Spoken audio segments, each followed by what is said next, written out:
Welcome to Indiana Sports Beat Radio, presented by Endeavor Hospitality Group and Andy Moore Honda of Bloomington. Looks over the middle, second guesses, fires, throws. Does he make the catch in the end zone? Yes! Touchdown! Oladipo to win it. Another one! He got Another one! Oladipo! Another one! Huge hole! He's at the 30! He's gonna go! 10, 5, touchdown! Jonathan Taylor! Galloway finds Rob Finnessy, who fires the three in. He hit it!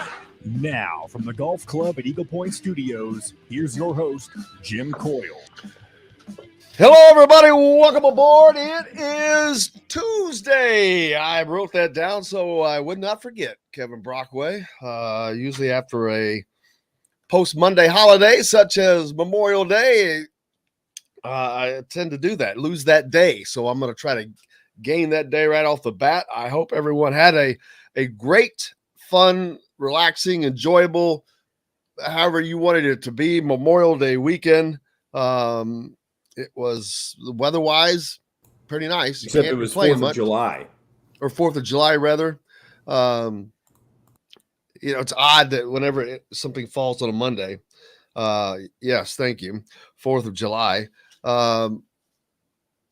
Very similar, but anytime something falls on a Monday, it's like your week, your days are off. You screw up. K-Bro, Kevin Brockway here with us from CNHI was busy last night up in Cincinnati. The old what do they call that? The old Great American Ballpark. Which is a great name for a ballpark. You know, yes. I've got to say, of all the names, if you have to give somebody a name, that may be the best name of any stadium ballpark I know of. I've heard of a change. So the old Great American Ballpark is awesome. Not a bad place to go. Much better than the old Riverfront, the old cookie cutter down there on the right on the river, which is not bad, except for in the summertime, it can certainly get humid. And back in the day when they had that nice round cookie cutter stadium with that AstroTurf, man, it would be like 126 degrees in there. But the Mets were in town taking on the Reds. My Reds. What did the Reds win? One out of three on that.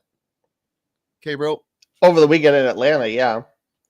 And the Mets beat them last night 7-4. It was that was the opening game of that series, wasn't it? Yes. A lot of fun to be in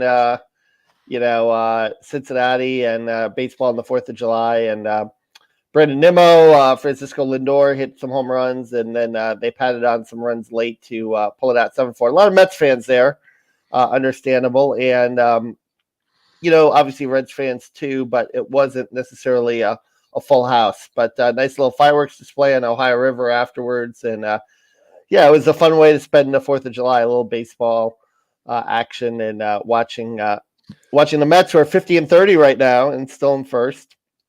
3.5 up on the Braves, so it was an enjoyable day.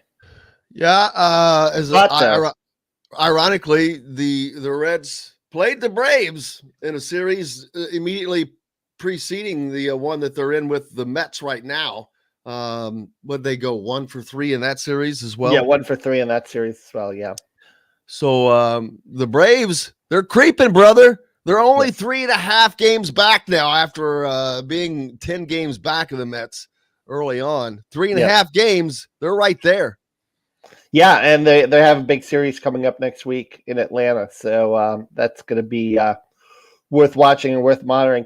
It's funny. I was, walking around the stadium, and I saw a sign for the Castellini Foundation, the owners of the Reds. So I kept on thinking of his line of, where else are you going to go, right? What was it? Castellanos who hit the home run when Tom Brenneman had the breakdown. Yeah. Well, it wasn't a breakdown, but yeah. But what was it? Castellanos who hit that? Yes, Nick Castellanos. Yeah. It's just such a close name, but there's Nick Castellanos. And there's a home run to deep left field, and I'm not sure that I'm going to be back here tomorrow to talk about this. That was the weirdest call in the history Kind of of like his sports. Brockmeyer moment. I always thought, you know what I mean? Like something It like is. that. Yeah. It was. John, I wish to gosh you could find that. We're talking about Tom Brennan when after he made his faux pas on the air. Well, he wasn't on the air, but made a faux pas that was caught on air. And he immediately knew that he was that what he had said had gone out over the air. And Nick Castellanos was at the plate and he's apologizing. I'm very sorry. I'm not sure. And there's a drive. Nick Castellanos into left field, and that's going to be a home run. And I'm not sure I'm going to be back here tomorrow to talk about. I mean, it was the weirdest thing. Bizarre. It was bizarre, man. But what are you going to do? Hey, nothing better than live TV. Other things we're going to talk about today, of course, USC and UCLA joining the Big Ten. Gigantic, but they're not. I don't think the Big Ten can be done, Kevin.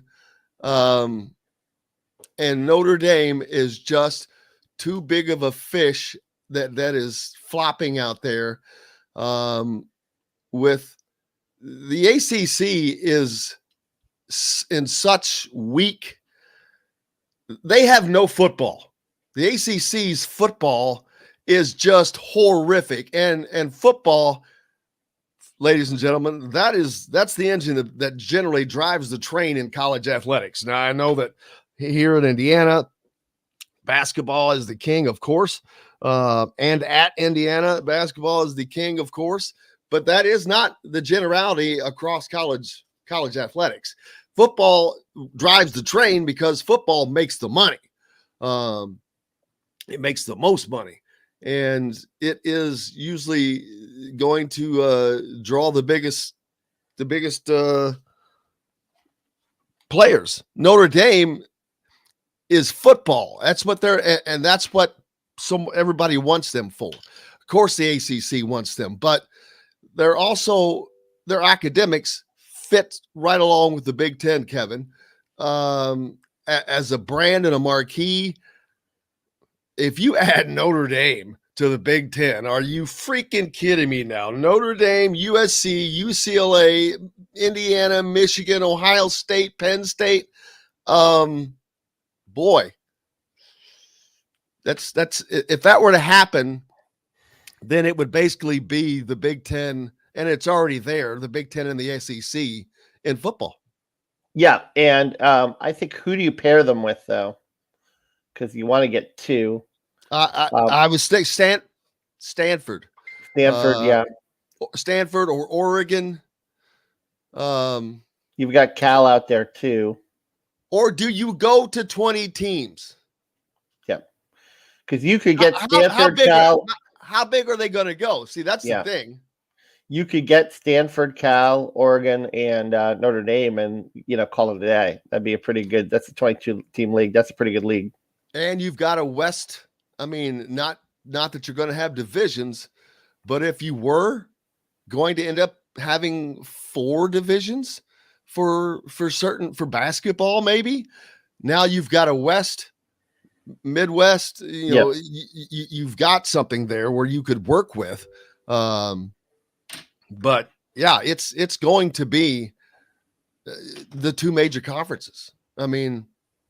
The Big 12 and the Pac-12, they've lost their guiding stars. So it's not that they can't survive; they can, but they're not going to. They are not going to be able to compete with the Big 10 and the SEC any longer. Not in football. That's over. That is completely over, and now, what does football do? There's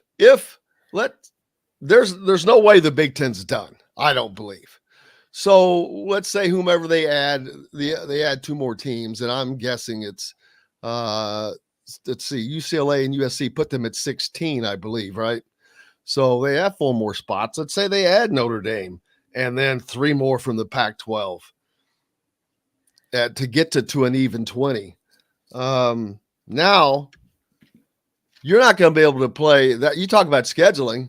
Yeah. Man, football, there are teams in your conference that you will play once every 4 years, which would be cool. Every 4 years, you're going to UCLA.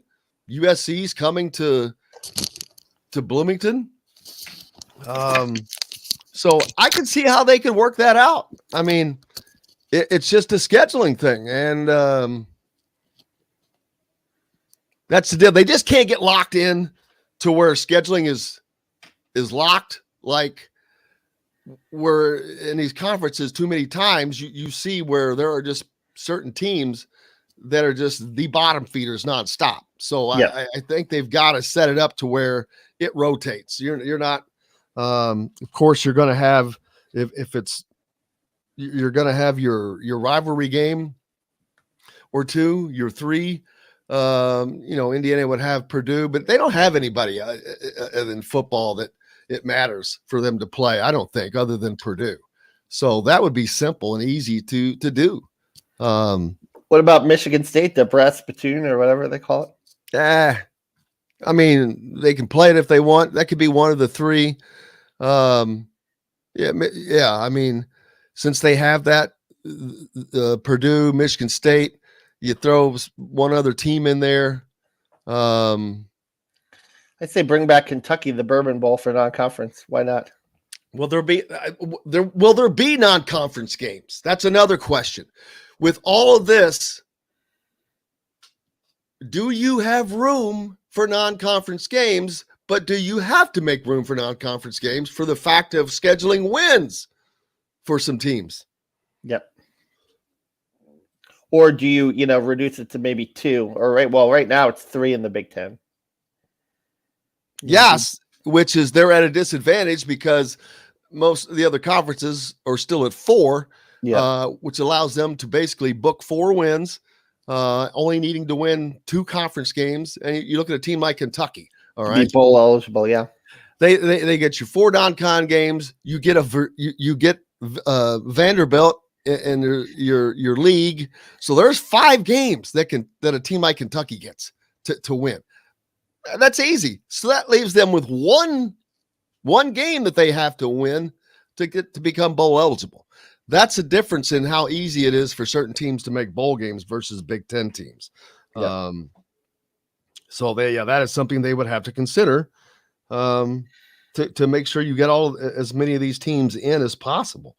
But also, it's now going to change the national championship. The national champion is going to come from the Big Ten or the SEC.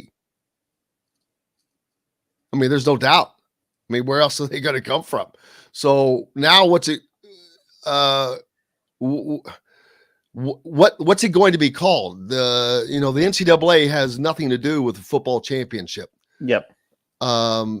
Who's going to run the football championship? Because it is now going to be a 2-league deal. This is nothing that has been said. It's just I see this coming. It's going to be a 2-league deal. Who's going to run that? Who's going to? How are they going to set that up? It's going to be. There is so much change coming. Like I said, the Big Ten alone, you've just added 2 more teams, and they're not done. There's no way they're done. So from a scheduling standpoint,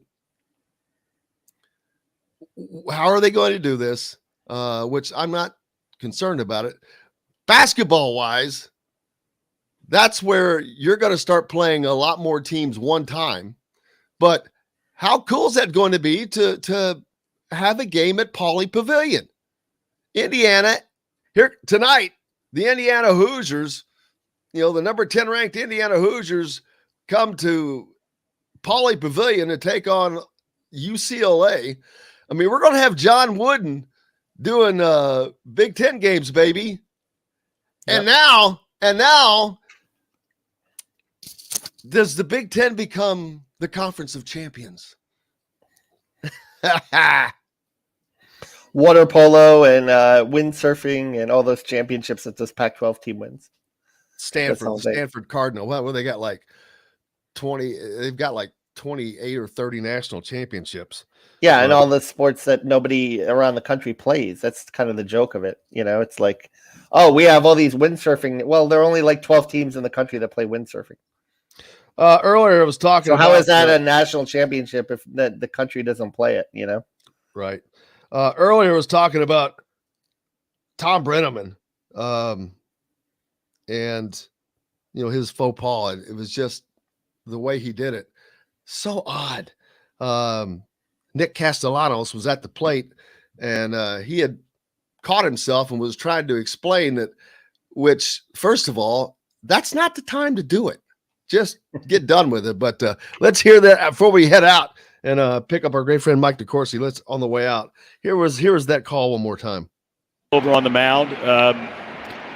I made a comment earlier tonight that I guess went out over the air that I am deeply ashamed of. If I have hurt anyone out there, I can't tell you how much I say from the bottom of my heart. I'm so very, very sorry. I pride myself and think of myself as a man of faith. As there's a drive in a deep left field by Castellanos, it will be a home run. And so that'll make it a 4-0 ball game. I don't know if I'm going to be putting on this headset again. I don't know if it's going to be for the Reds. They should try That's the craziness that we were talking about, but we'll pick that up again later. We got to take a break. The great Mike DeCourcy is going to join us next, and all kinds of things going on. Like I said, since we've spoken last, the UCLA, USC is joining the Big Ten, amongst other things. We'll be back with Mike DeCourcy right after this. Brought to you by our good friends at Cabello, all a part of the WOW Club. Make sure you go join, sign up. Go to the Apple App Store or Google Play Store and sign up today. Start earning WOW rewards. WOW Club members earn exclusive discounts, dining dollars to spend sent directly to your mobile phone, and lots of great deals. Back with more Indiana Sports Beat Radio right after this. We'll be right back to the Golf Club at Eagle Point Studios for more Indiana Sports Beat Radio with Jim Coyle, presented by Endeavor Hospitality Group and Andy Moore Honda of Bloomington. Whether you're visiting Bloomington. Good morning, Mike. How are you, sir? Jim, Kevin, how are you guys? Good. Cannot complain. How was your weekend, man? Oh, it was great. We were back in Pittsburgh for a few days. Got to see some family. Actually went to a Major League Baseball game, if you want to call the Pirates that. How about that? Well, Kevin went last night, and I wanted to go, and I really wished I would have gone. The Reds lost, but that would have been no expectation. I would have foregone conclusion, no? I would have gone with no expectations just to enjoy the night, and I really wished I would have, even though they lost. I got to see Tom Seaver pitch for the Reds back when he got traded. I remember that. That was pretty cool. Yeah, well, that was the year I covered Major League Baseball. He was with the Reds in '82, and he was very kind. When did he come over? It was 77. I was going to say I was thinking 79, but daggone. There's a great piece. My friend Mike Vaccaro from the New York Post did a piece because the anniversary of that trade came, I don't know, maybe 3 weeks ago, a month, whatever it was. It's a wonderful piece. He's a tremendous writer, and he did a wonderful piece about how the newspaper wars in New York factored into that, and how the owner, one of the owners, wanted to get rid of him. It was great stuff. I mean, really well done. If you are interested, I'd look it up. Mike Vaccaro and Tom Seaver, and you'd probably get a link. And I think they're just now recovering, maybe. Yeah, I mean, that was, and back then, and I should save this for on air, but that was a gigantic trade for the day. Oh, yeah. Tom Seaver to the remnants of the Big Red Machine, which I'm trying to think, was Rose still there? Was he there until 79? Who? Pete Rose. Oh yeah. He was still on the team then, I believe. I'm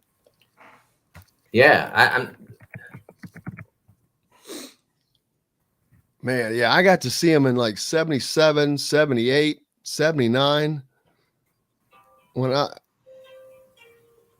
was during Little League Baseball days, baby. They had a pretty good trivia question on the scoreboard last night. They said the 4 pitchers with a last name with the letter S that have won multiple Cy Youngs. Multiple Cy Youngs. So Seaver. Yes. Did they have the Cy Young when Warren Spahn pitched? Yeah, they did, but he wasn't one of them. I thought he was one of them also. Yeah. Here we go. All Ask of them for are fairly Indiana Sports Beat Radio. This segment is brought to you by Feast Market and Cellar. Now back to the Golf Club at Eagle Point Studios for more Indiana Sports Beat Radio with Jim Coyle, presented by Endeavor Hospitality Group and Andy Moore Honda of Bloomington. Welcome back.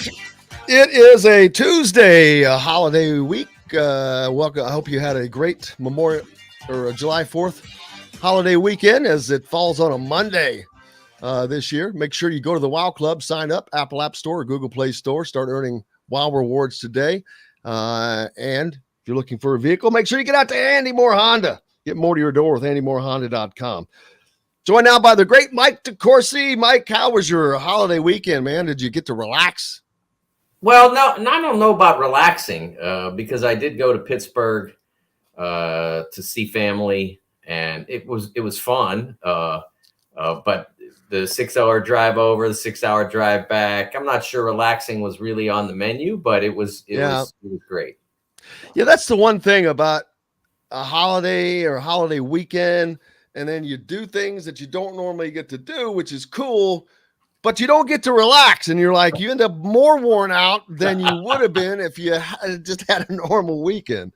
Well, you're always gonna be tired on the day after the 4th of July, Jim. Oh, that's my neighborhood never stopped until 11:30 or something like that. So, oh yeah, I was watching them out the bedroom window. I could see them, but that's okay. That part's okay. That doesn't bother me. That I'm used to. That part I'm used to. K-Bro was up in Cincinnati, up at the Great American Ballpark to watch his Mets pick on our Reds as they pick up another win. Their Mets are 50-30 now, but only 3.5 games up in front of the Braves, who the Reds played right before that. But their lead is shrinking. 10-game lead down to 3.5. Kevin doesn't feel nervous, Mike, but I'm like, ooh, the Braves, after last year, they've got to have a lot of confidence. They're like, there's no pressure on Atlanta, baby. It's too early to be nervous. Yeah. Too early. Absolutely. A lot of baseball to be played. You don't get nervous until the middle of August. Yep. I agree. The National League Central, speaking of, or like the Reds now 18.5 games back. Let's be honest. Aren't you surprised it's not more? Oh, I'm shocked because they keep having these little runs every now and then where they'll do something. And I'm like, where does that come from? But yeah, I thought it would be worse. Hunter Green has good stuff. I think he's going to be a good pitcher in time. I mean, I think his problem right now is he probably hasn't figured out how to set up hitters yet because, the Mets took him deep a couple times, but I like his future. Do you guys hold on to Luis Castillo though? I think that's the. But what is the future? What is the plan for the Reds? What is the Reds' future? What is their plan? Is my question. I think young pitching. They have good young pitching. Got to get a few position players though. Their minor league team, Louisville, sucks. Maybe if they could merge with the Pirates, because the Pirates have no pitching and some good hitters. So if they merged, call them the Sinberg Pirates Reds or something, then maybe you'd have something. And you'd probably have to do that to the Red Eye Pirates. Red Eye Patch Pirates. They'd have to wear red eye patches. Yeah. But yeah, it's that Central is just Cardinals now. They've dropped 3 games behind the Brewers. And then after that, like I said, the Pirates, Cubs, and the Reds are all just in the garbage tank. But none of them are as bad as the Nationals. Well, Yes. they've got a better winning percentage, I guess, but they're 22 games back. But athletics, of course, Billy Ball, Moneyball's not working this year. 26.5 games back. Astros, how does the Astros? They've been on this run for ever since the cheating era. But obviously they're not cheating now, you would think, but they're still rolling, man. They still got it going.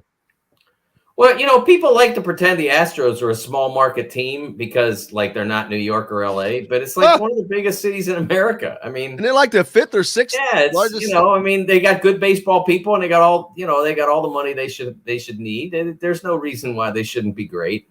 Yeah, beautiful downtown ballpark too. I mean, that's a nice place to watch a baseball game. But I think they've drafted really well too. Obviously, with you take a look at a lot of their talent, homegrown talent. How does anybody beat the Yankees this year? Well, you got to ask Kevin that question because I got no idea. I think they're prone to striking. You need really good pitching. I think. I'm talking about in the playoffs. I mean, really good pitching could shut them down because they have a lot of swing and miss guys. If you have two really good starters, you could neutralize that lineup. But if you have mediocre to bad pitching, forget about it. You have no chance. Forget about it. Let's see. What was I want to talk about first? With Juwan Morgan coming home to the Pacers well, for now, you never know. I mean, he's there for now. But I sent out a tweet. Man, you just have to give it up for Juwan Morgan. Undrafted. He went undrafted free agent. Works his way on to the Utah Jazz as roster. He works back and forth two-way and keeps at it. Gets traded to Boston, does the same thing, back and forth work. Ends up not only being on a playoff team, on an NBA Finals team, and he played. He played minutes. So, man, this is a dude who is just I just want to take my hat off and say this is a guy who's worked his butt off and man, he's made an NBA Finals. How many big time guys, Mike, stars never got to play in a finals, much less more, and it's second season in, and he's having a pretty good run. Yeah, great young man. Really happy for him that he's been able to get to the league and stay there. Hope that continues during his time here in Indy. That'd be really wonderful. I'm a bit puzzled by the trade. I don't know that the Pacers are a team that should be necessarily in this, in the business of clearing cap space, but that appears to be what it is because they got very few significant assets in return. And I understand that the desire to move Brogdon on, that makes total sense, but it seemed like they could have gotten more in return. I guess that they have cap space now and they could take a run at DeAndre Ayton or something, with the cap space they have. Do I want to take a run at DeAndre Ayton? I mean, is that really what you need? You have an approximation or have had an approximation of Ayton in Miles Turner, and whether, who's better, you can make an argument for either one. Hasn't really made you great.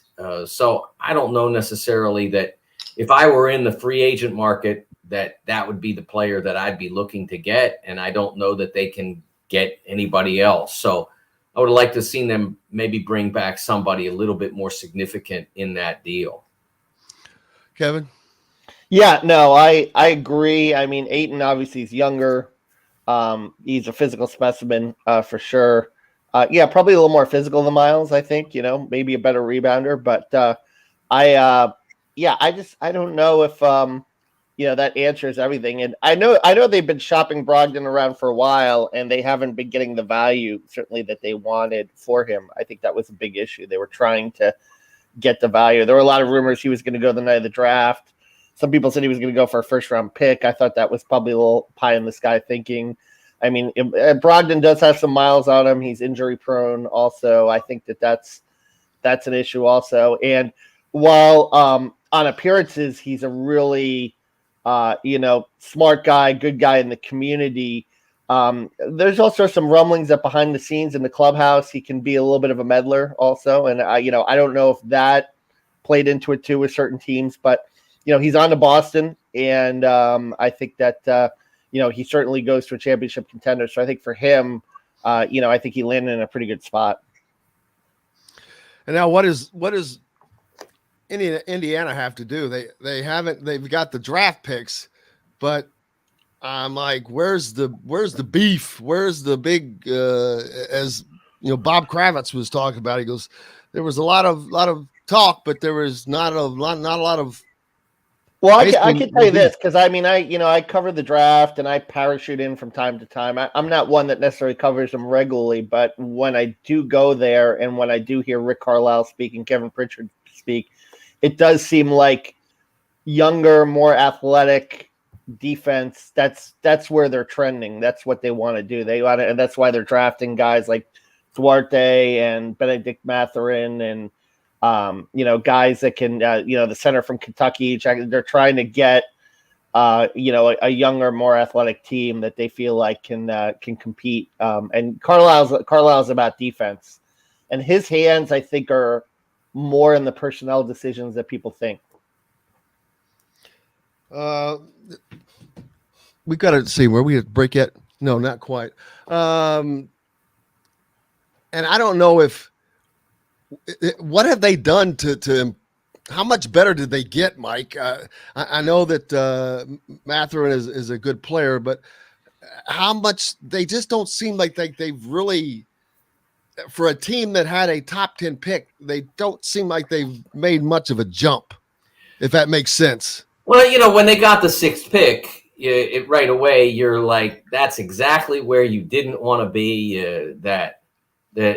And especially when we saw what Sacramento did with Keegan Murray, that was the player that I thought could really be a difference maker for this team. Now, on the other hand, Mathurin has that dynamism that Murray doesn't, so maybe you can see them become a more energetic, electric team. Keegan would not quicken your team. He would not make your defense a lot better. He just would make your offense work better. Which when I went to games last year, offense was really a problem for them. They really struggled to generate scoring. And they were in games, but they just, they would go into offensive droughts with what they had. Now that was pre-Halliburton. But I think that when you add Halliburton to Mathurin, now you have a really dynamic backcourt, really energetic. Duarte as well.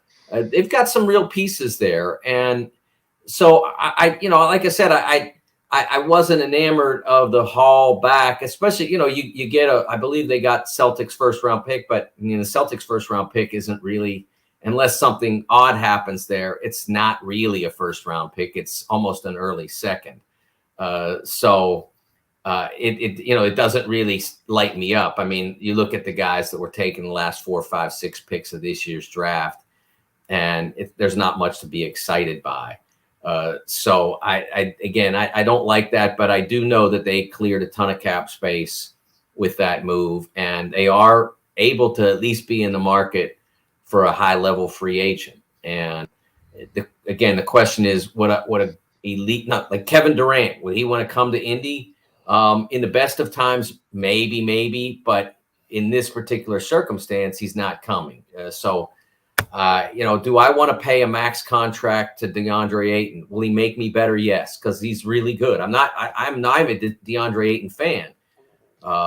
But does he change your team toward being competitive for a deep playoff run or something like that?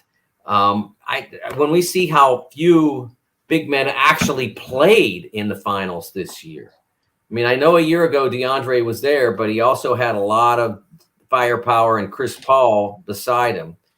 I don't know whether or not I could pay a max contract to a player at a position where that position essentially wasn't involved in the 2022 finals.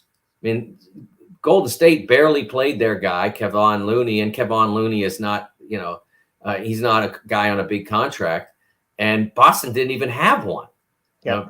Al Horford was probably the closest thing to a center they had. Yeah, right? but Al's 6'9" forward. I mean, can play all over the front court. So I don't know that I necessarily want to do that. Invest that amount of money. I mean, that's a team defining move when you put a max contract on a guy, and to do that at a position where that, like I said, essentially wasn't involved in the finals, in the conference. In the conference playoffs, guys like you saw in Milwaukee, they weren't able to keep their center on the floor. Ayton at times had to be taken out of the Suns games because of struggling on defense against Golden State. Brook Lopez, I was looking for the name. Those guys struggled to be on the floor at times. Early in the playoffs, it looked like they were going to really matter, and then as the playoffs advanced, it became harder and harder for them to be relevant. And so I really struggle with the idea of doing that. We've got to take a break. The great Mike DeCourcy from senior writer from the Sporting News is with us, as is Kevin Brockway from CNHI. We got lots more coming up. Brought to you by our good friends from Metalworks Brewery, former Function here in Bloomington. So make sure you stop by and check out the new digs there right off of the square for Metalworks Brewery. All part of the Wow Club. Again, make sure you sign up. Go to your Apple App Store, Google Play Store. Sign up today. Start earning Wow rewards immediately. We've got lots more coming up with Mike DeCourcy and Kevin Brockway here on Indiana Sports Beat right after this. We'll be right back to the Golf Club at Eagle Point Studios for more Indiana Sports Beat Radio with Jim Coyle, presented by Endeavor Hospitality Group and Andy Moore Honda of Bloomington. The sun is out. The birds are. Does Notre Dame come to the Big Ten, baby? Good question. You going to be at Big Ten football media days or no, Mike? I think so. We haven't talked about it. When is it? 26th and 27th. I suspect I will be. Yeah. Could be interesting. Oh, yes. I think when does the SEC starts theirs? I think next week. Oh, yeah. Yeah. So on a scale of 1 to 10, how surprised were you by the SC UCLA deal? Oh yeah, no, it was interesting because we were in the middle of our NIL project, so it was kind of, a little hectic, but we got through it. But it gave us something good to add to the Friday story, which was cool. The future, so we could tie that in there, and the whole money thing and everything, and how the largesse of college sports, what's going to be the next for the athletes, when you consider that. It's going to be probably upwards of $100 million in revenue sharing when these two join the league. Right. I mean, it's going to be pretty amazing. But that's probably why these conferences are doing it too. They probably see that in the future too, right? Yeah, I think that's the everything up till now when people complained about revenue differences between conferences, what are you going to do? Buy another, pay another strength coach, buy another weight room. Yeah. But if you're paying the players, at that point, that money differential becomes really relevant. Oh yeah, of course, yeah. And I think they see the tea leaves. I think So I think that's why we're heading towards this, which Clemson and I don't know if the SEC. I mean, North Carolina and Duke, I think will be the prize. Also on the East Coast, who's going to take them? Except I think the ACC is going to get raided by the SEC. But the Big Ten might, say, hey, look, North Carolina's got great academics. Duke has great academics. Why don't we strengthen our hold on the East Coast too? That the grant of rights thing is not an easy deal, though. Oh yeah. They're set till 20. The grant of rights in the ACC goes to 2036. Oh really? Yeah. 30 seconds. Wow. 2036. So that's 13 more years. You're giving up your TV rights for almost 2 decades to get out. I mean, I don't think you can do that. So I'm not exactly sure what they do, All right, here we go. .com. Come see us at the all-new Andy Moore Honda, now in Bloomington. This segment is brought to you by RE/MAX Advanced Realty, Indy Home Pros team by Cheryl Sizemore. Now back to the Golf Club at Eagle Point Studios for more Indiana Sports Beat Radio with Jim Coyle, presented by Endeavor Hospitality Group and Andy Moore Honda of Bloomington. Welcome back, Indiana Sports Beat Radio, coming to you here on this Tuesday, brought to you by our good friends from Remax Realty. If you're in the market for a home in the Indianapolis area, make sure you reach out to Cheryl Sizemore and use her 2 decades of experience. Could be the difference between you getting the home you want and not. Reach out to her, Cheryl at IndyHomePros.com. Welcome back, Indiana Sports Beat Radio, on this Tuesday of this holiday week. Mike DeCourcy, senior writer from the Sporting News, with us, as always, and our good friend K-Bro, Kevin Brockway from CNHI. Mike, you had a piece out, and this is, to me, I heard you in the break, you asked on a scale of 1 to 10 to Kevin, how big was it? To me, this was the biggest thing to happen and bigger than the very first time we started doing this. When expansion started happening, we're like, oh wow. This one caught me off guard just because they're on the freaking West Coast. I mean, they're in Los Angeles. I was not thinking that they would really go that far, which I'm not saying it was wrong. I think it was probably a stroke of genius because, as I've mentioned many times, now they have the TV markets of Los Angeles, Chicago, Washington, D.C., and Philadelphia. You left out New York. Don't forget New York. I don't know how I forgot New York, but yeah, New York. It's on his hat. Yeah, I don't know how I forgot, because that's the thing. I gotta say though, Mike, people in New York don't talk about Rutgers. I know that. It's like so low on the totem pole, you know. But the Big Ten doesn't care about that. They will watch Indiana UCLA basketball. They will watch Michigan USC. So just being in those markets and accessing those eyeballs, the SEC doesn't have that. The ACC doesn't have that. Whether or not people in Manhattan or not are watching, I don't know. But let's not forget Jersey, across the river, Newark, Fort Lee, all those places adjacent to New York. Those are big. That's a big population. That's a lot of people. And that's all kind of part of the same deal. And being in, having Rutgers did, get Big Ten Network into cable systems in the New York area as well. So it does matter.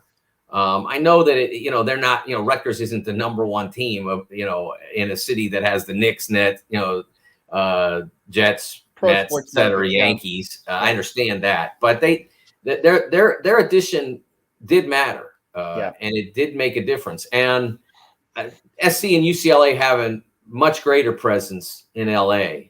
And so it's going to help with the television contract to become even more lucrative than what was already set to be an exceptionally lucrative deal for the Big Ten. I just think too, when we talk about the SEC and the Big Ten, just that difference though, it's like the pro sports markets versus the SEC states where that's the team, Alabama's the team. And even in the state of Florida, it's a college sports market, even though you have pro teams. I mean, you have the Miami Heat, I guess, and the Dolphins back in the day, but those are still college sports states. And I think that's kind of the difference. And that's why I think that's why ESPN eyes, the SEC is a prize, but Fox Sports has certainly come in with the Big Ten markets, and maybe they can transform some of those, big cities into college markets. USC and UCLA have always had a stronghold on LA, though. I think they'll do just fine. I think it's a great addition. But some people saying surprise. I don't necessarily,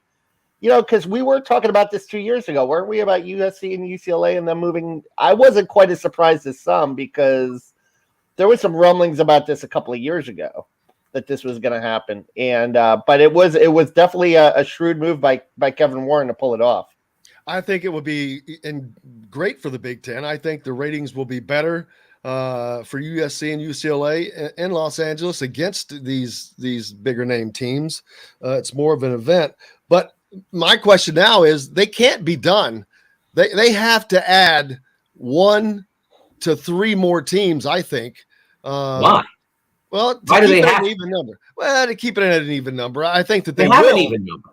16, yeah. Oh, that's right. I think but an expansion. I think that they're going to add at least 2 more. I just they I don't think to. that they will be in a rush to add anybody that doesn't make it more lucrative. And Well, so Notre Dame is that team I'm thinking of. there you go. That was what I was going to say, is that Notre Dame now becomes, is the pressure on Notre Dame to finally join a conference.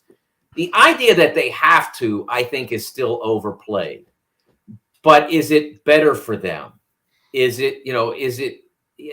What does independence do for them at that point when people, when it's we don't know what the playoff will be? Will it be hard for them to get in if they're great? Certainly, they don't need the Big Ten or the SEC or anyone to make significant television money. They're already doing that. That's not. But see, what are they making though? Like 33 million. I'm not sure exactly what their contract. I think it's around 33 million. But if you were a Big Ten team, that's going to be 100 million, and Right. that is a gigantic difference. Yeah, I mean, it's a huge difference, and that's what Kevin and I were talking about. In the conversation during the break, was that he believes that this is that schools are making the move with the idea of if the athletes become professional in the sense of being paid by the schools to play. Right now, the Big Ten getting more money from television relative to, say, the ACC or the Big 12 or the Pac-12, it makes things easier to move, and you don't ever have to say, no, we can't afford that. But it doesn't necessarily mean that you're going to have a better football team than Clemson or Florida State or North Carolina or whomever, because you can't spend that money on the athletes in order to acquire them. So if you have a move towards professional players, and there's some move in California to try to make that happen through the state legislature, it really hasn't gone anywhere.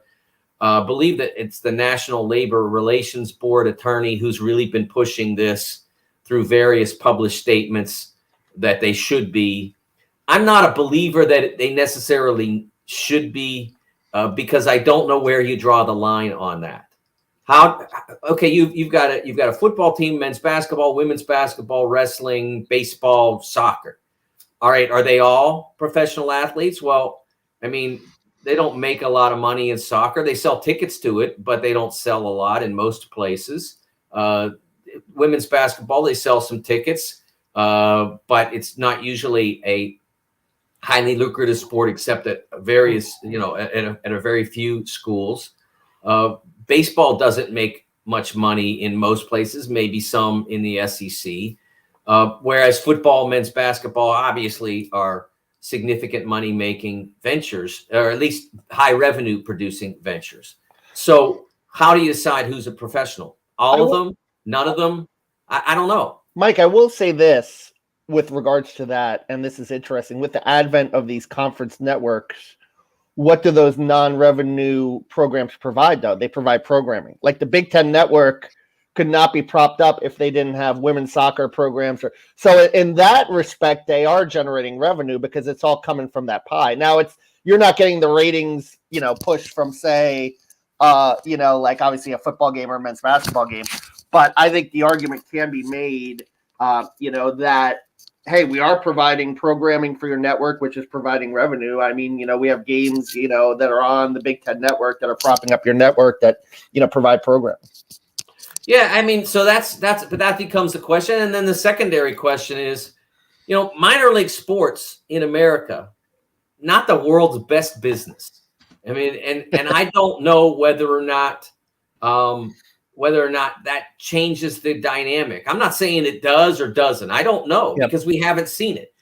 Does the paid college athlete draw in as many viewers as the college student, college athlete? I don't know. Yeah, I do know that I have friends, family coming to town this weekend, and they wanted to go to see the Indianapolis Indians, and it cost $72. Wow. Not for one ticket, as it would at a lot of sporting events, but for all four. And you don't see AAA baseball on television. The G League only exists because the NBA props it up. Yep.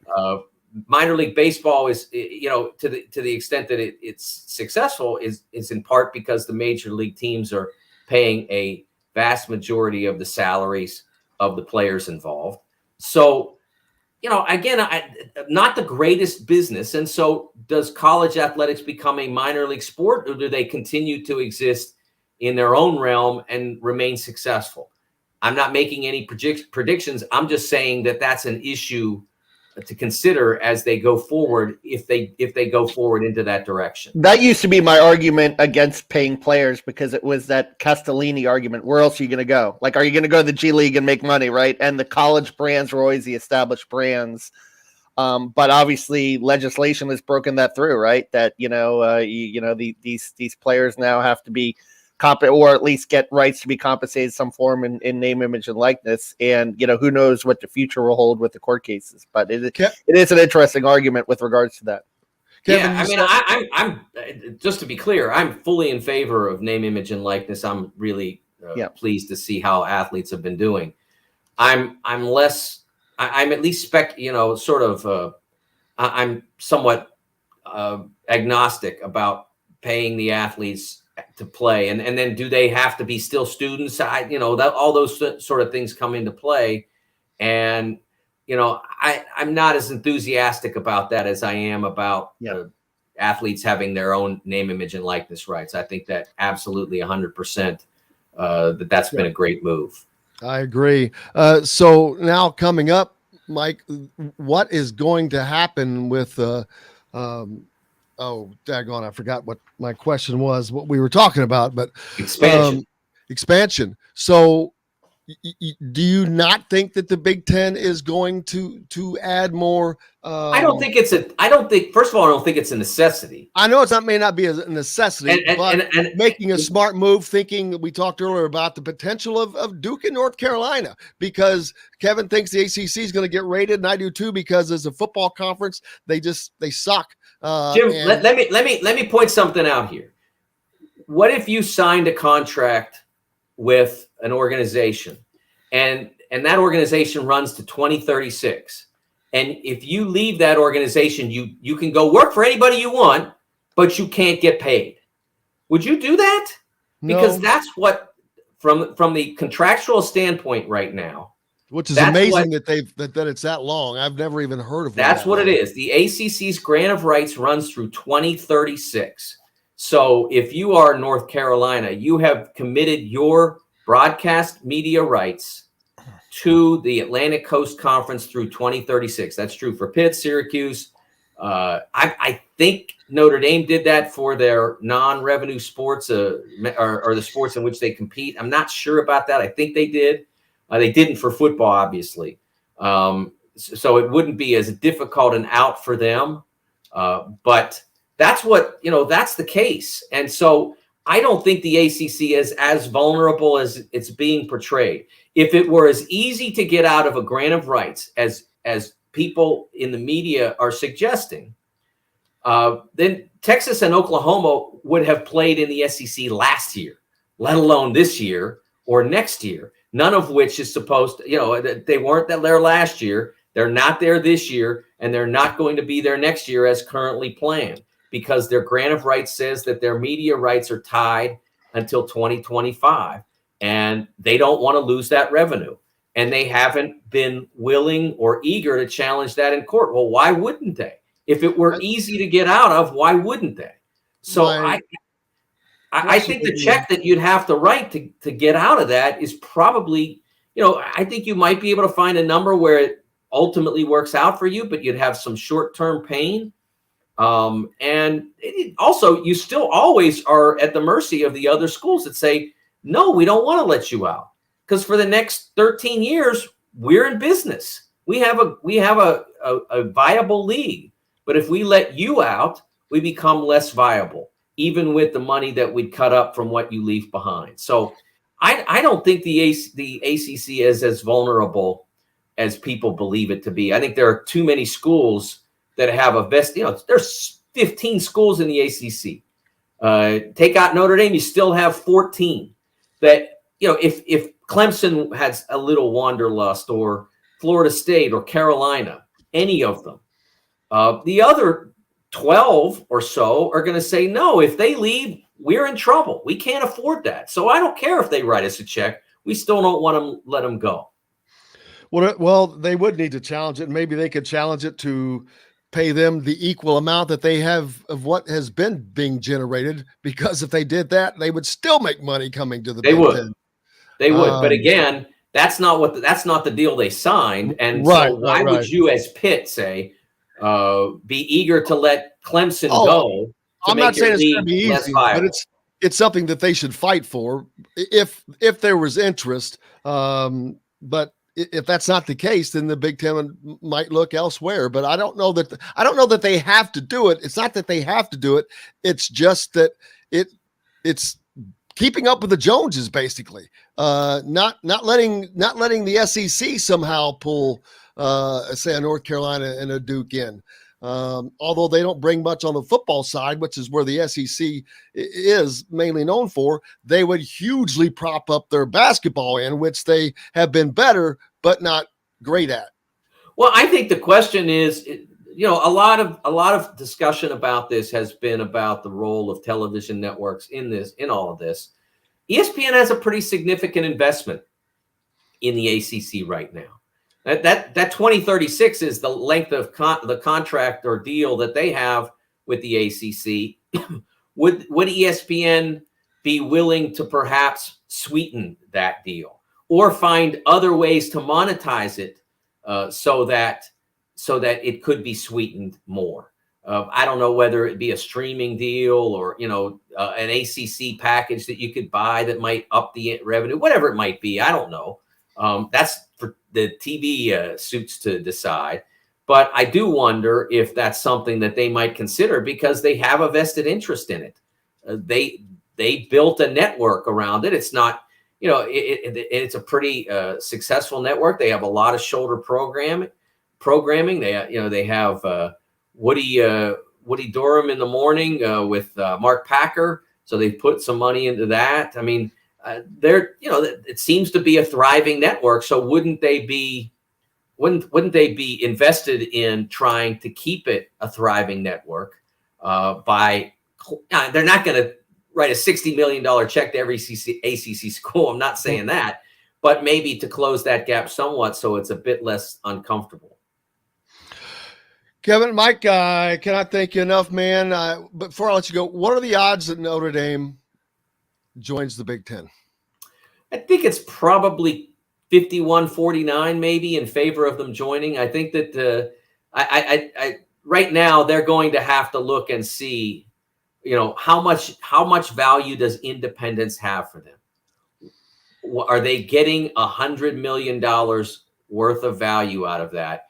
And when I say $100 million, I mean, in terms of monetary, but also whatever rewarding, whatever intangible rewards they get out of being independent. Is that worth $100 million? Because that's the number now. And actually, it would be more than that, because once you bring in, if you were to bring in Notre Dame with USC, with UCLA, and you add it to the other Big Ten notables of Michigan, Penn State, et cetera, that number probably could potentially reach 150 million. I'm not going to say that. I use 100 million because it's a nice round number, and it's been established that's probably where it's going at least. So I'm not sure it can go all the way to 150. That's a big jump, but I do agree that if Notre Dame were to join, it probably would increase from where it is likely to end up in the near term. I got to let you go, but we didn't get a chance to talk about the 150th Open this week. Tiger Woods there. I saw he chipped in yesterday at I think it was a different event. He was playing it over in Ireland, but chipped in. It looked like he was walking okay, and so he's at least getting to participate in the 150th Open. That's got to be pretty cool. That is good. I'm happy for that. I'm happy that the 150th Open isn't run by Live Golf. Are the Live golfers are playing though, aren't they? I think. Well, you can't if it's open, you can't keep them out. You know. There you go. They qualified. They qualified. They kept me out. See you guys. Mike DeCourcy joining us from the Sporting News. Thank you so much. Make sure you give him a follow and be a subscriber. I am. Hey, Kevin Brockway's with us as well. We got more coming up here on this Tuesday. Brought to you by our good friends from Barber Pop Realty Services. If you're in Southern Indiana, down by Louisville, Floyd County, Floyd Clark, Harrison County, make sure you check out Barber Pop Real Estate Services. Reach out to Matt Lincoln. Matt at barberapop.com. They've been serving Southern Indiana for over 3 decades. We've got more coming up with Kevin Brockway and myself. Back right after this. We'll be right back to the Golf Club at Eagle Point Studios for more Indiana Sports Beat Radio with Jim Coyle, presented by Endeavor Hospitality Group and Andy Moore Honda of Bloomington. Andy Moore Honda is... Okay, bro. All right, I'm going to get some more coffee. I got Sounds some more like a coffee. plan. I've got some more coffee. Oh, today is Tuesday, so that means Chronic, right? Or is he on vacation? No, he'll be here.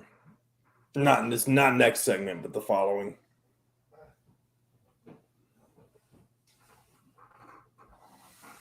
Holy moly, moly, moly, bully, bully, bully, bully, bully.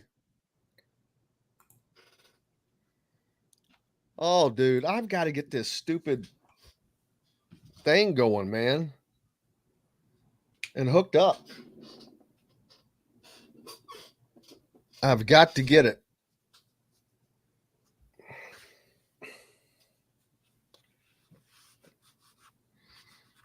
Got to get it. You know what I'm working on maybe next year, next summer? What you got? Well, I'm going to be moving again. Because I can't wait to get out of this place. But where I'm moving to, they have a place in Florida, and I may be able to go down there for an extended time during the summer. That'd be nice. Oh no, it would be very nice. I'd be doing the show from Florida, baby.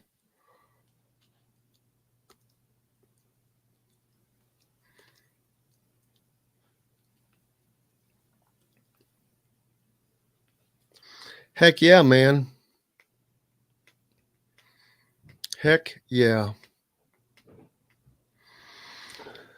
Heck yeah, man.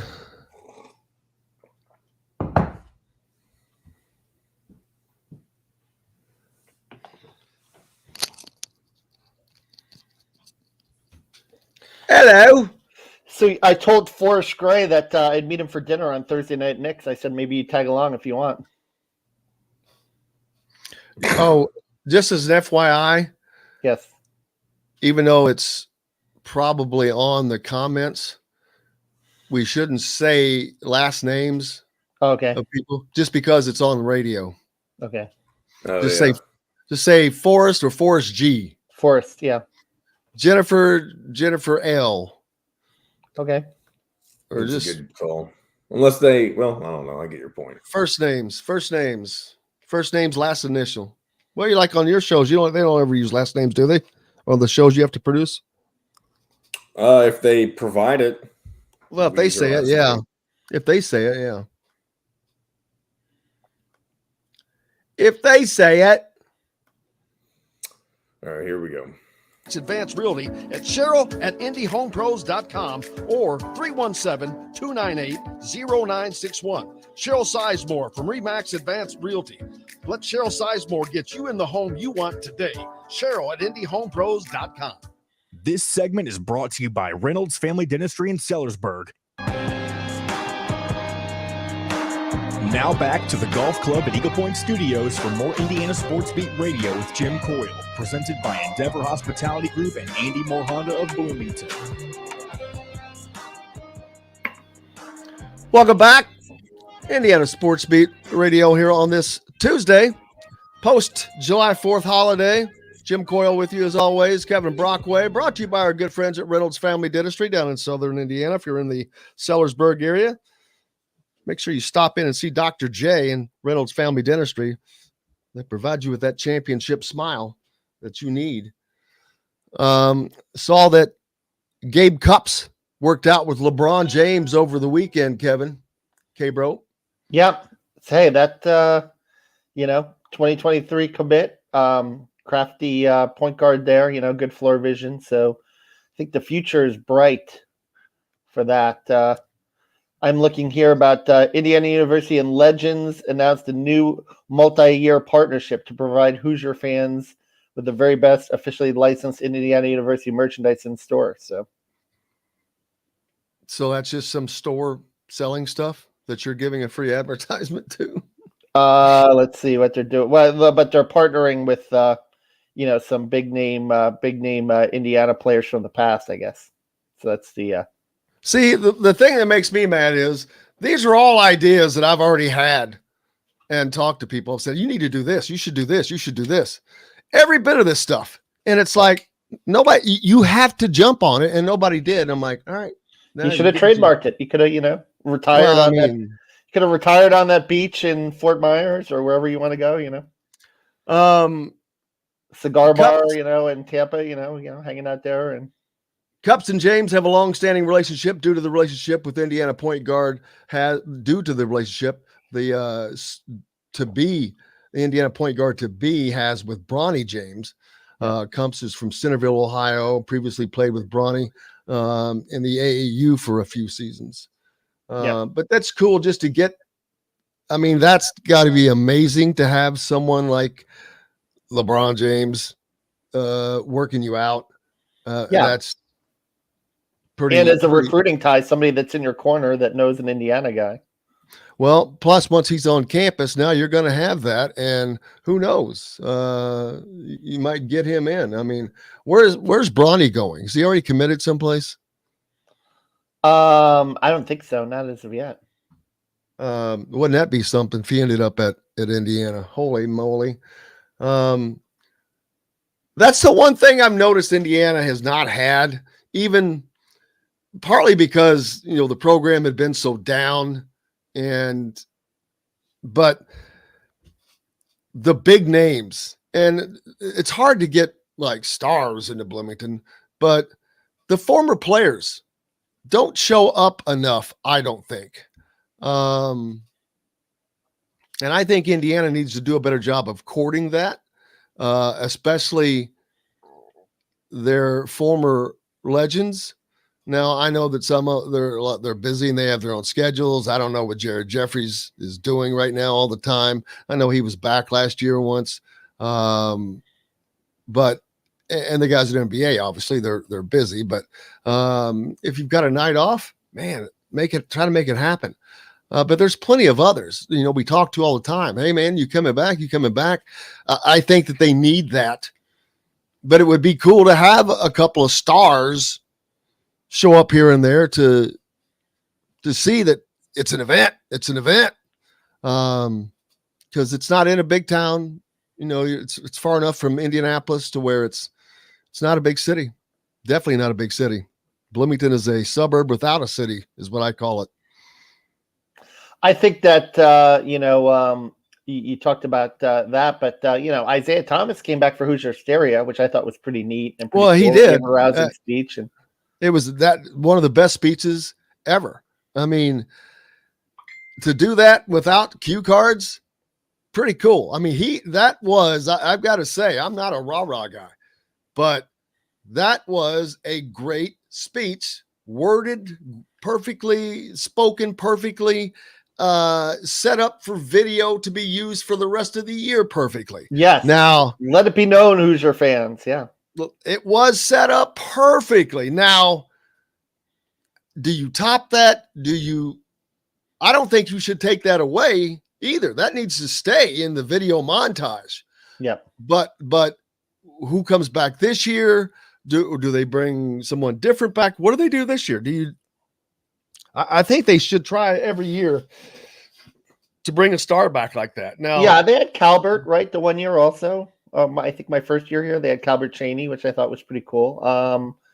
Yeah, so just try to get. But Isaiah had that electricity though. He had the pizzazz. He had enough pizzazz. He was not afraid to get out there in front of the 12,000 or how many people that were there and talk it up, baby, and have some personality. That's the thing. Having that personality is what sells that. I think we had this. Debate right over a few beers. The greatest athlete ever to come out of Indiana, and Isaiah is certainly in the conversation, and then Mark Spitz, the swimmer with the all the gold medals. Who else would you say? Boy, what a great argument that would be. John, you can throw that picture up if you want, by the way, with Snoop Dogg. That's a great argument because everyone's going to think basketball player, but I'm going to go with Antoine Randall. He was a two-way player here. Yep. He played football and basketball. There you go. Throw Snoop Dogg in with that jacket. How about that coat Snoop Dogg's wearing? That's in his video. That's in a video, I think, but he's got the 5 national championships on the back. He even got a button on the front. That's funny. But I mean, what do you think? Antoine Randall, won a Super Bowl also in his career. Well, also, you got to go way back. I mean, I don't know. I know that George Taliaferro was a great athlete. Ted Kluszewski was on that football team with George Taliaferro, who played for the Reds. Yep. So there are so many athletes that we don't know about, like people that were beyond my. I try to historically know, like Ted Kluszewski. I mean, gee whiz. But my thing is, Isaiah's an NBA Hall of Famer, basketball Hall of Famer, right? And, Spitz is a 6-time Olympic medalist. I think when you take a look at the body of work of those two, they kind of stand out in terms of like what they accomplished as athletes. In comparison to a Ted Kluszewski or in comparison to even a Taliaferro, who was a groundbreaking athlete, certainly, first African-American to get taken in the NFL draft. You'd have to, I think that now even Calbert Cheney, even borderline NBA Hall of Famer, right? An all-time Big Ten leading scorer. Not NBA Hall of Famer. He's not borderline NBA Hall of Famer. Now, is he in the college? I think he's in the College Basketball Hall of Fame. Yeah, well, absolutely should be. And my God, he's the all-time leading scorer of the Big Ten. Yeah. So, that puts him. I don't know if that automatically makes him the greatest player in the Big Ten, but to me, it does, because for him to become the all-time leading scorer of the Big Ten on the teams that he was on good teams. Yep. Which makes it more difficult because he wasn't the only guy scoring on those teams. As a matter of fact, you had Damon Bailey, you had everybody on the teams he was on could score. Yep. Everybody. And yet he still managed to become the all-time leading scorer in the Big Ten. To me, he's hands down the best player in the history of the league. Yep. He's Ted Kluszewski, by the way, is in the Cincinnati Reds Hall of Fame. All right, yeah. The Ring of Honor. So there's that. Just 14. He was born 14 miles west of Comiskey Park. He played with the White Sox in 59 and 60. How about that? I did not know that. I did not know that. But he was he played both sports at Indiana, baseball and football. In 1945, he was part of the Hoosiers powerhouse football team that finished with a 9-0-1 record. The same year, he hit 443 with the baseball team. Is that the greatest Indiana football team ever, better than the Rose Bowl team? That 9-0-1 team? They probably were, but we'll never know. They didn't get to play. So, yeah. But yeah, he played with the Los Angeles Angels, the Chicago White Sox, Pittsburgh Pirates, and the Cincinnati Reds / Redlegs. Yes. The wonderful the Red Legs. I think John's telling us we got to take a break. That's what it looks like. We got Chronic Hoosier coming up next, so he is. Plenty more here on Indiana Sports Beat Radio, brought to you by our good friends down at Southern Indiana, Reynolds Family Dentistry. Make sure you stop in and see Dr. J to get that championship smile and keep those teethers nice and bright. Back with more. Chronic Hoosier joins us right after this. We'll be right back to the Golf Club at Eagle Point Studios for more Indiana Sports Beat Radio with Jim Coyle, presented by Endeavor Hospitality Group and Andy Moore Honda of Bloomington. Whether you're visiting Bloomington, I'd put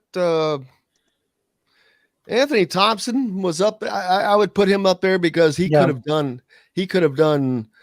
and he might have a lot of things in track. Well, he could have done anything he wanted, to be honest with you.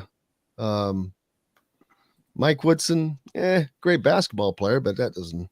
Hey, Chronic, how's it going, brother? What's going on, fellas? Oh, we're just sitting here debating. Someone brought up the greatest athletes in Indiana history, and I'm like, yeah, that's a short list. I mean, there's a lot of great athletes in their sports, but greatest athletes, that cuts the list down. Well, and then you get into the debate. I've had this conversation before. You know, are we talking professional accomplishments or just raw athleticism? Yeah. And because I'm like, all right, to me, it could be Ted Kluszewski. I wasn't around for him, but I know that he freaking played, 13 or 14 years in Major League Baseball, and he was on the best football team Indiana ever had with George Taliaferro. At undefeated. So, is it him? Is it Mark Spitz with 9 gold medals? Calbert Cheney, the all-time leading scorer in the Big Ten. And the thing that cracks me up, or not cracks me up, but makes that unbelievable is he did it on teams where everybody on his freaking team could score and did. So I don't know the answer to that question. Chronic just dropped. He'll be back. We lost. He was sick and tired of it. How about who's the worst athlete ever to come out of Indiana? How do you do that? Because they're all going to be people who've never played. I will say this. I can't wait till Rick Bozich is on tomorrow. I made a decision last night. Okay. You can't drop your team like I'm a Reds fan. I can't not be a Reds fan. Yep. And I cannot become a fan of another team, at least not in the National League. But I can support an American League team, and I believe I have decided on the Chicago White Sox. All right, here we go. Dealer. Get more to your door with AndyMooreHonda.com. Come see us at the all-new Andy Moore Honda, now in Bloomington. This segment is brought to you by Andy Moore Honda of Bloomington. Now back to the Golf Club at Eagle Point Studios for more Indiana Sports Beat Radio with Jim Coyle, presented by Endeavor Hospitality Group and Andy Moore Honda of Bloomington. Welcome back. It is a sunny and hot Tuesday, post July 4th. Hope you had a great weekend. Jim Coyle with you as always. Kevin Brockway from CNHI and Chronic Hoosier joins us as well. Brought to you by our great friends at Andy Moore Honda. Make sure you get more to your door with AndyMooreHonda.com, #1 Honda dealer in Bloomington. Chronic, how are you, sir? Glad to be back. Glad to be here.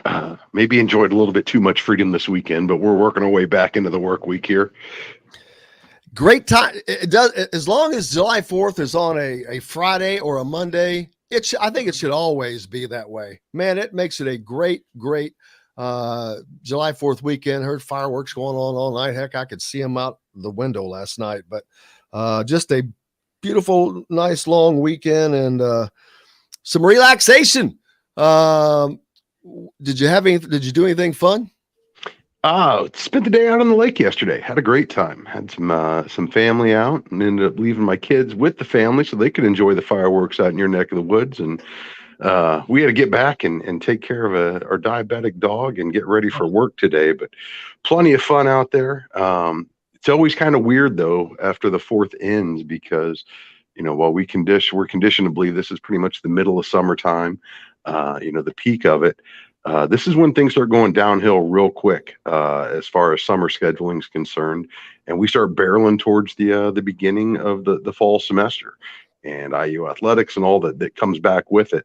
But we're now just weeks away from the media days, from camp opening back up for the returning fall athletes, and it's amazing how quickly when you reach this point, you blink and summer's gone. So sitting here trying to enjoy every last drop of it while we've got it. Yeah, it won't be long, Kevin.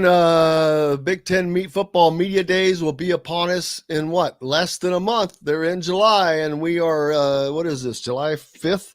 So yeah, we're less than 30 days from that. Less than 60 days. Are we less than 60 days from? Well, we're very close. How far are we from the kickoff? September 3rd or 4th, whatever it is. September 2nd, yeah. I mean, we're 2 months away. We're 2 months away from college football kickoff, and Indiana opening up with a Big Ten opponent that they're going to have to win, and a Big Ten opponent that will have played a game. So, yeah, all kinds of stuff that's right around the corner. Right now, basketball recruiting continues. Chronic is nonstop. But of course, since we have spoken last, UCLA and USC now in the Big Ten. There's a story right there that we could just stop and talk about. You've got coast to coast potential of games. I've seen a lot of people complain about, I don't hate it. I'm not going to be wanting to watch 11. I don't think they're not going to put USC or UCLA and Indiana on at 11 o'clock, people. They want you to watch it, and they know you're not going to watch that game. So if there's an 11 o'clock Big Ten game, I'm going to guess it's one that people probably don't really care about. But that is gigantic having USC and UCLA now a part of the Big Ten, as well as a little crazy and kind of hard to get your mind around. It is in the sense that it's geographically baffling, I should say, to folks that are used to regional alliances that form conferences and then the rivalries that develop from there. But as we've seen over probably the last 2 decades now, ever since probably the Big East got picked apart and left for dead, at least the version I always knew growing up, a little relieved to see the Big Ten on the front foot when it comes to the conference realignment issues after the SEC poached Texas and Oklahoma. You knew this day was coming, and quite frankly, this day's not done.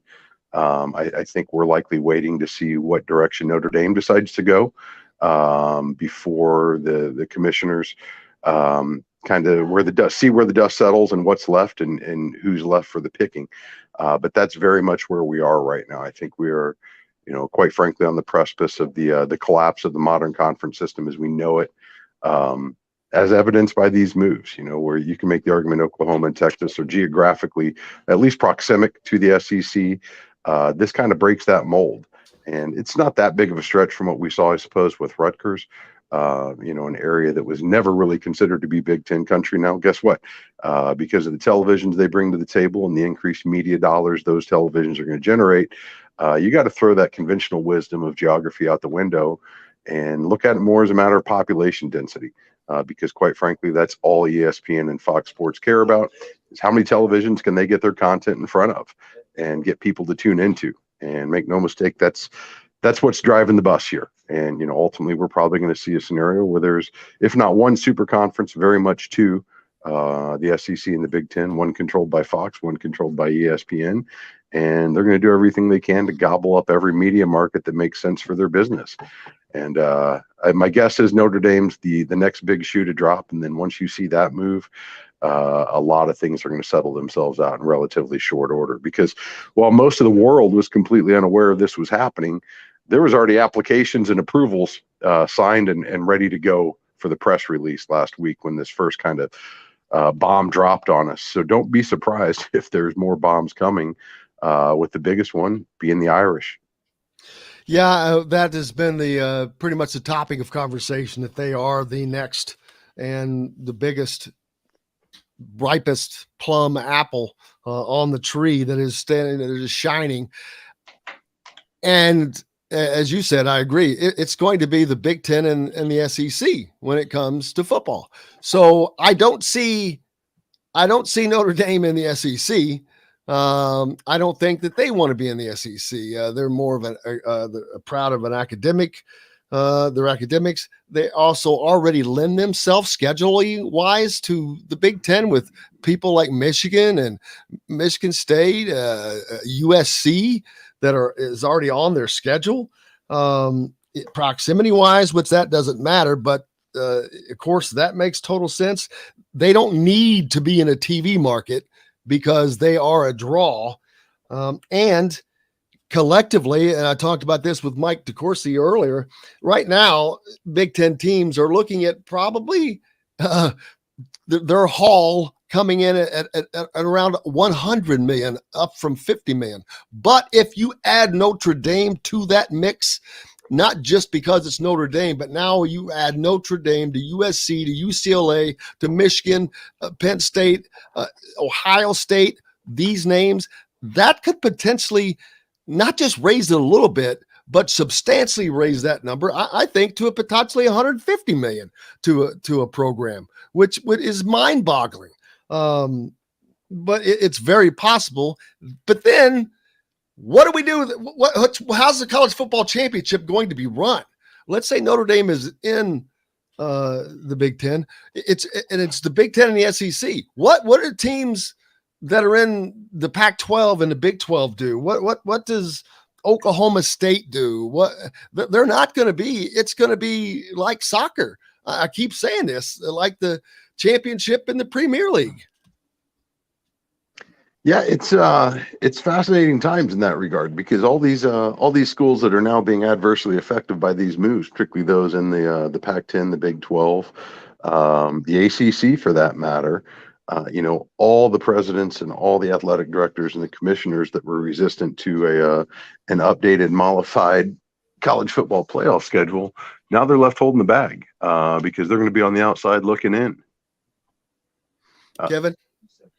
Yeah, I agree with that statement. So short and sweet.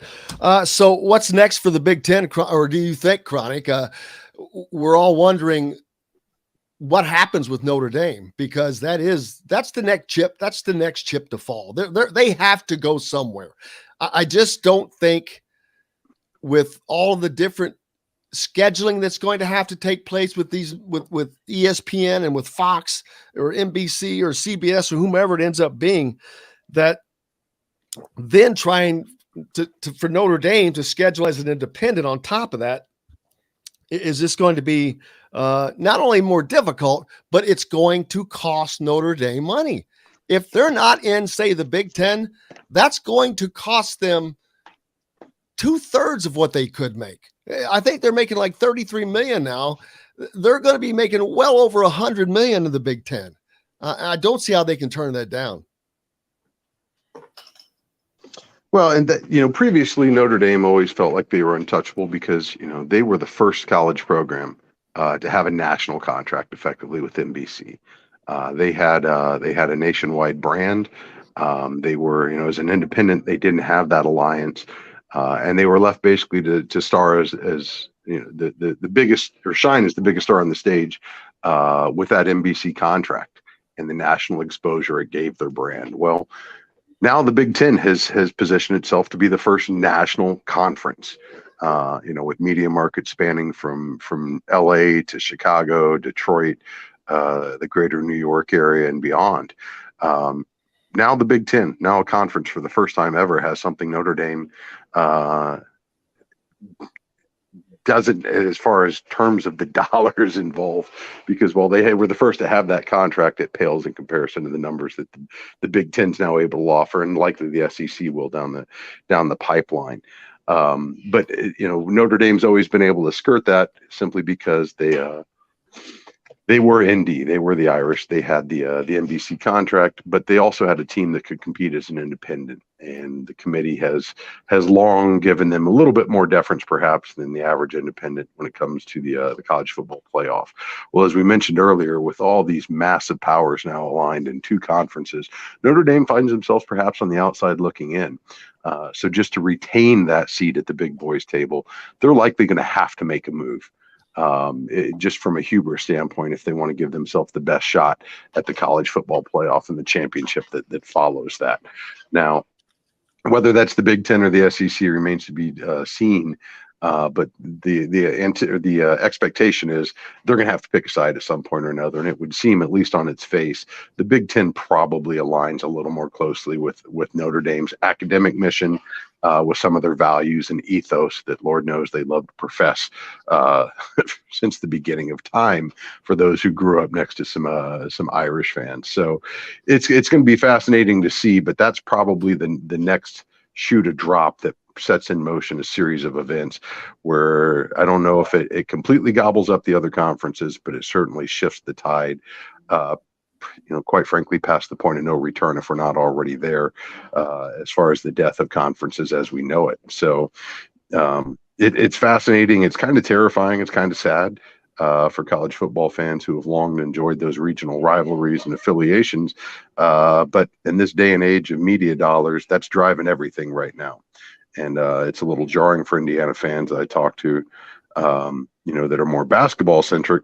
You got to recognize basketball is simply a trailer on this whole thing. It's being pulled by the bus that's college football. That's going to drive everything, and basketball is just going to follow wherever football takes it. So there's going to be some really, really interesting realignments here, my guess, by the end of the summer, and we'll see if and when it stops. Because there's still a couple years away, which is honestly quite short when it comes to these types of timetables, before you see USC and UCLA start competing in the Big Ten. 2 full calendar years, academic years left.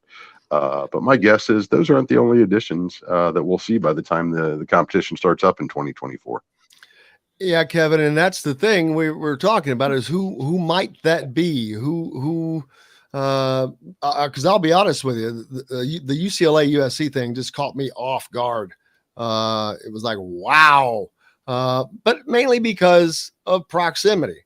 But when you're talking about the money that they're going to be making now, being a part of the Big Ten, the travel part doesn't matter. Now, what I do expect to see, Kevin, is a lot more group sporting events in the Big Ten, especially for the smaller non-revenue sports.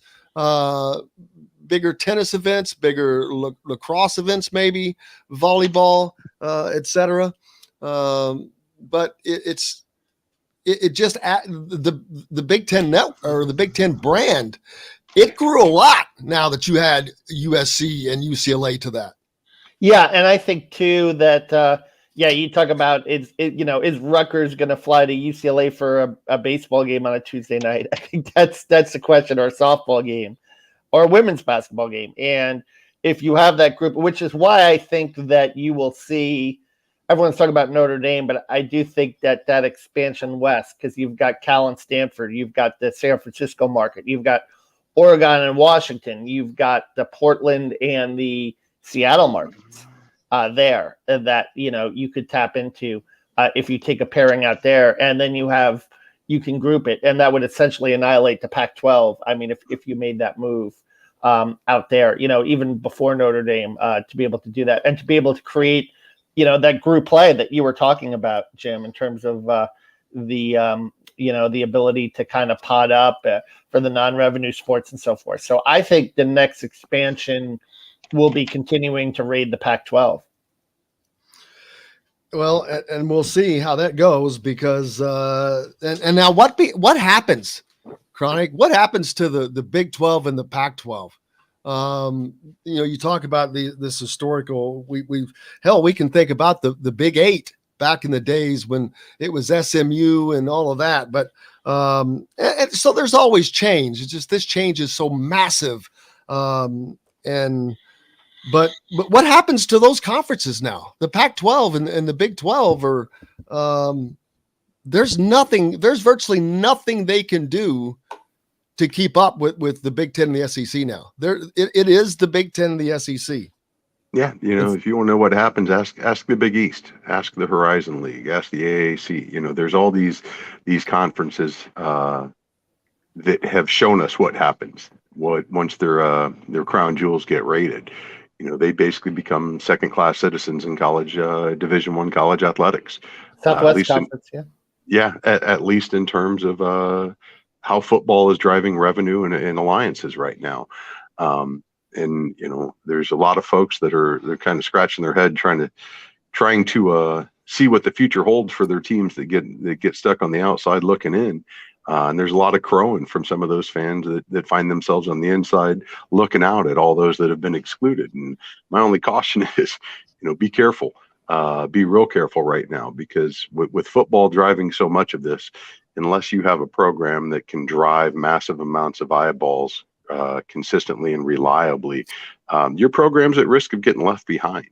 I wouldn't be surprised if there's not when this is all said and done, a super league of football teams, and then a lower division that's basically operates kind of like D2 does right now, or the two different levels of football programs right now in the championship series. And it's kind of maddening to think, but Indiana could very well find themselves in that position here in the next 5 to 10 years, where they're getting booted from the Big Ten because they don't compete at a high enough level to maintain whatever the brand's football reputation is. So we'll see how that all works out. For the time being now, consider Indiana one of the haves versus the have-nots.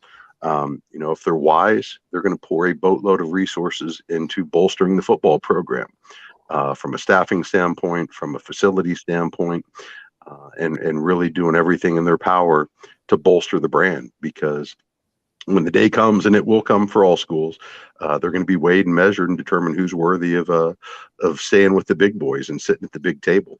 And fortunately, IU's, last 100+ years of affiliation with the Big Ten has afforded them the position where they're going to be cashing some massive checks here, just absolutely astronomical checks, which should hopefully level some of the playing field as they try to continue to elevate the program's brand and competitiveness. But they're going to have to act with urgency, because the day is coming, probably sooner than later, where some of these commissioners are going to be looking and weighing programs against programs and seeing what makes sense for their super league. And you best hope that you find yourself among the haves when that's all said and done, because quite frankly, this is starting to approach now professional numbers as far as the revenues that are going to be generated. And if you're not included in that, best of luck to you, because it's going to be, you're going to be bringing a gun to a nuclear missile fight at that point. And it's not a fair fight. Go ahead, Kevin. Don't you think, though, Chronic, that schools like, Indiana, schools like Kansas, the traditional blue blood basketball schools, do provide some brand value in that? And also on the other side, especially if we're going to be paring down non-conference teams, provide some of those big boys a little cushion, shall we say, an easy win on the football side. Right. And maybe that's how Indiana survives, so to speak, while, trying to get better. You know what I mean? I don't want to denigrate Indiana, because, look, Tom Allen a couple of years ago had it going, and then the bottom fell out, and they're 2-10 now, and they're trying to come back from that, but let's face it, Indiana as a football program historically has been, one of the have-nots, you know what I mean? But maybe the Big Ten sees value in that, just as the SEC sees value in Vanderbilt. Yeah, yes and no. These guys are obviously filling a year-long television, or at least 2/3 long television schedules. Basketball season is a big portion of that, but the eyeballs basketball draws pales in comparison to football. And again, look at the Big East.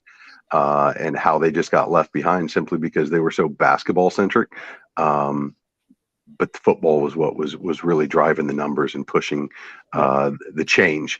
So I think Indiana does when you look at the IUs, the Purdue's, the Northwesterns, the Iowas of the world. Maybe Iowa's not a fair comparison because they competed at a pretty high level in football. Maybe Nebraska for that matter. It certainly helps to have a basketball program that drives record-setting numbers year in, year out as far as viewership. But that's going to be an afterthought rather than a primary consideration when it comes to how these guys pick what teams are going to be part of their groups. But it certainly is nice to have, if things were a tie, you're going to tilt towards the program that can deliver eyeballs year round. Absolutely, and I think that we're heading in that direction. I had something else that I wanted to ask in regards to that, but from a scheduling standpoint, how big is it going to be, though, to have regular season basketball games where Indiana is going to Pauley Pavilion and vice versa? Well, one thing that I think gets lost in this discussion is with that type of cheese that they're talking about, charter planes are going to be the standard rather than the exception for all programs. Absolutely. And, when you're flying direct from your local airport, these guys, they never have to walk through terminals. They just step right on the plane. They get off the bus. They land. They're on their charter bus heading to their hotel.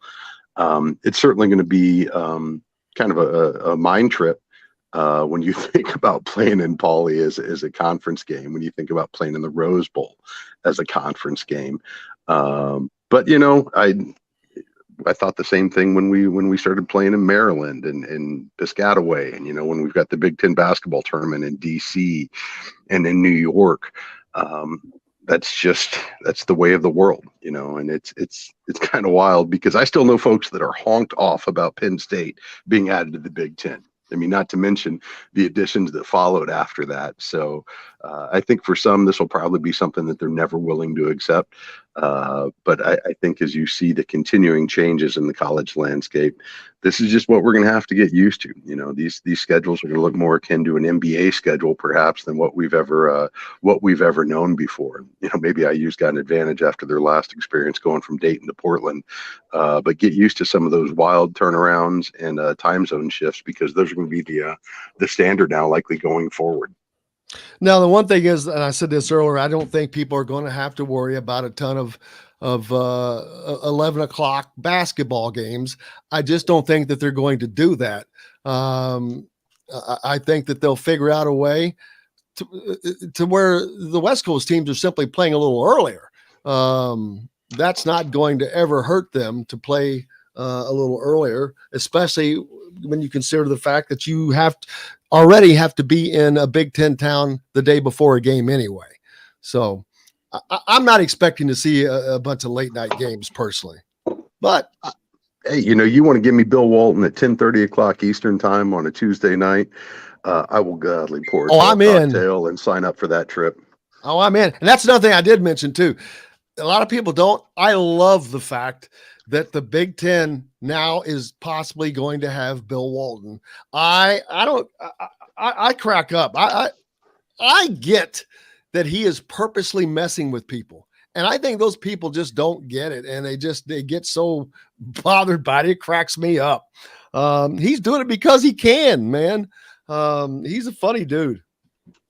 No, and as much fun as Pac-12 After Dark delivers, can't wait for Big Ten After Dark. It's going to be wild.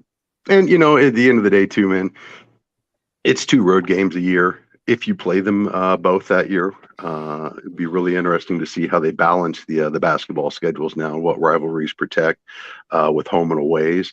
But same issues we've been dealing with just on a larger scale right now. What's next for the Big Ten, do you think, man? See what the Irish want to do, and then see what who the next best looking bell at the ball is after them. My guess is probably Stanford, UCLA, Carolina. Yeah, Carolina. Well, you talked about the Carolina issue with Mike DeCourcy a little bit ago, and they're in, unfortunately, the ACC. The rights of their grant of rights run all the way to 2036. And that is going to be a problem with ACC teams, but I'm sure that they can get out of it some way or another. But Yeah, can you imagine Duke and North Carolina in the Big Ten? I don't know that Duke's going to pull that weight just because they don't have a football team worth the squat. Well, not many do. Yeah. And the flip side there is ESPN has been so embedded with that school for so many years now. My guess is their hubris would keep them from ever getting poached out from underneath their portfolio at the same time. But the metrics as far as what you're adding and what value they bring,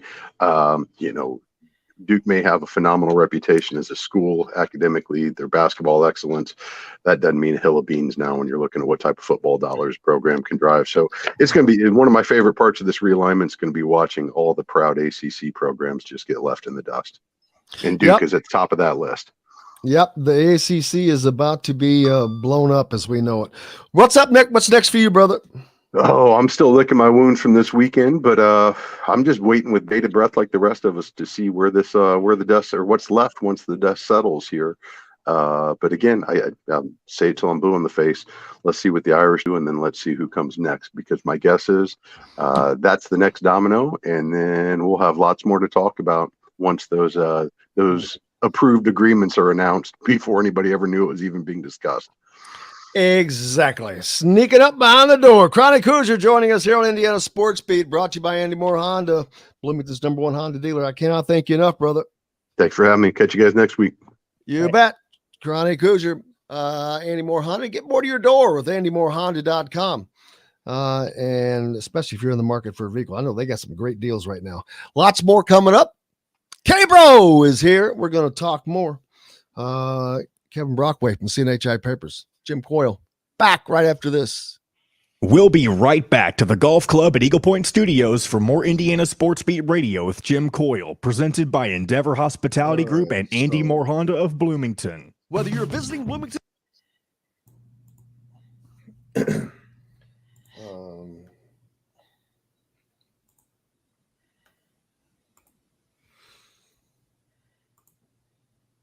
About 6-7 minutes left in this last segment.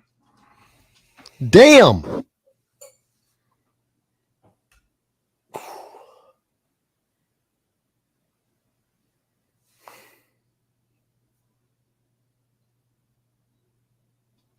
Man, this day was just flew, didn't it? Mm-hmm. Man, the last couple of shows.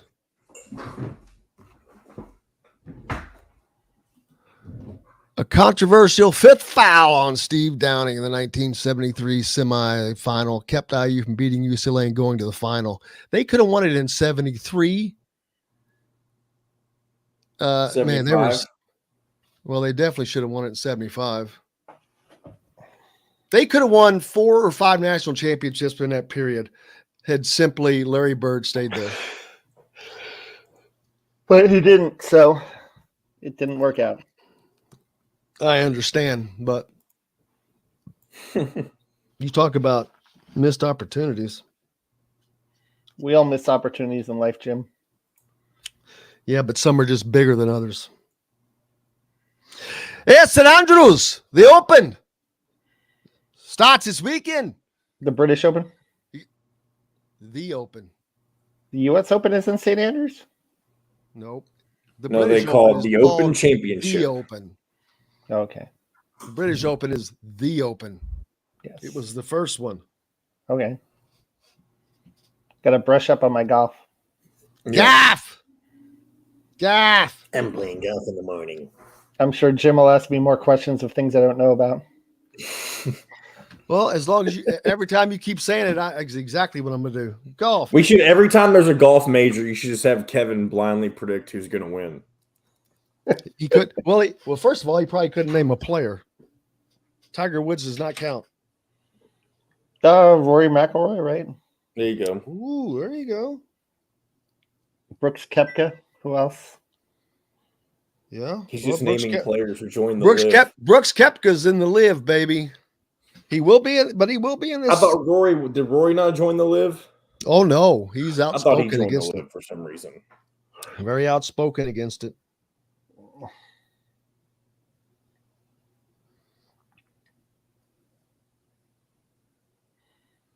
Dustin Johnson. He is in the live now, right? Yeah. Oh, you know what I saw over the weekend? Have you seen Hustle or no? Yeah, I need to watch it. I didn't really. I was great. I liked it. I really enjoyed it. All right, here we go.